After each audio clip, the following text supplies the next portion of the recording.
Coast to Coast Pick 5. $1 minimum. Player-friendly 15% takeout. Coast to Coast Pick 5. Hey everyone, Ashley Mailloux here with the Daily Racing Forum. If you like turf racing, if you like pick fives, dollar minimums, and 15% takeout, take a long look at the Coast to Coast Pick 5 for this Sunday, January 28th. It's going to feature 3 races from Santa Anita, 2 from Gulfstream Park, and guess what? They are all grass. It's going to get kicked off with race number 3 at Santa Anita. It's a maiden special weight event for 4- and 5-year-old fillies and mares. Mile is the distance. I just used 2 horses in here, the 3 and the 5. I thought the 3, now in the barn of Richard Baltus, could take a step forward. She's going to cut back in distance from her most recent effort. She's had 3 starts in North America. They've been going at least a mile and an eighth. And I know she's the closer, but if she can be a bit closer to the field early on, the mile distance, I think the pace will be right for her and she can make a late run. But on paper, the 5 looks extremely tough. That's No Never, who is in the Jeff Mullins barn. And you look at that, is not a horse that's been there too long. Had 2 starts in the fall at Horseshoe Indy, I should say in the spring as well, and then just that 1 start on New Year's Eve at Santa Anita, but a really well-met second, was close to the pace. Difference in her running style than what we had saw before, and that's because the blinkers went on. And for the new connections, I thought looking at the Beyer speed figure improvement, she looks very, very tough in this spot. So excited to see her make her second start for the Mullins barn. We will go to Gulfstream Park for leg 2 of the sequence. It's an interesting turf sprint. 5 furlongs is the distance. It's race number 10, an allowance, optional claiming race. And for me, I thought 2 horses really stood out, but then I caught myself looking at another horse and just kept on going back to it. So the 1 Famous Jen I thought made a lot of sense, as well as the number 4 Portofino, who really quickly take a look at a little bit of a replay of the stretch run of his most recent win. Thought it was a really nice effort off the long layoff. Hadn't been seen between May 20th, December 29th.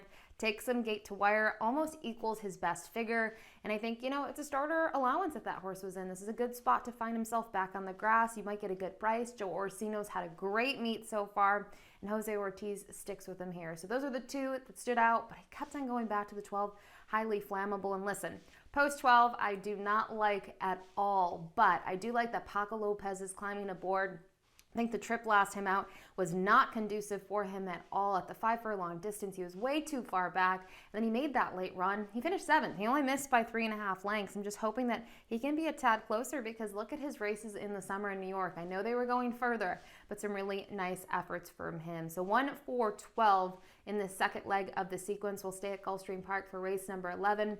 It's a maiden special weight event, 7.5 furlongs there on the turf course. And well, this is where I'm going to spread. I thought the 1 Mama Bella showed some upside, really took to the turf and the stretch out last time out, going to get Lasix for the first time, so I think she can take a step forward. I also thought the 3 and the 5, Brian Lynch has been on a roll.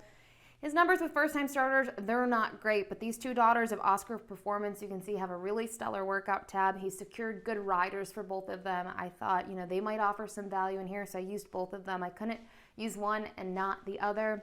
And then from here, I used one other firster, the 8 Kate's Charm for Mark Cassie. He's been doing really well at the championship meet. She was a pricey purchase by Uncle Mo, and I like her workouts. I know they're at the Cassie Training Center, but to see her come from the Cassie's Training Center with that 1 work and come right to Gulfstream, I thought that was a positive sign.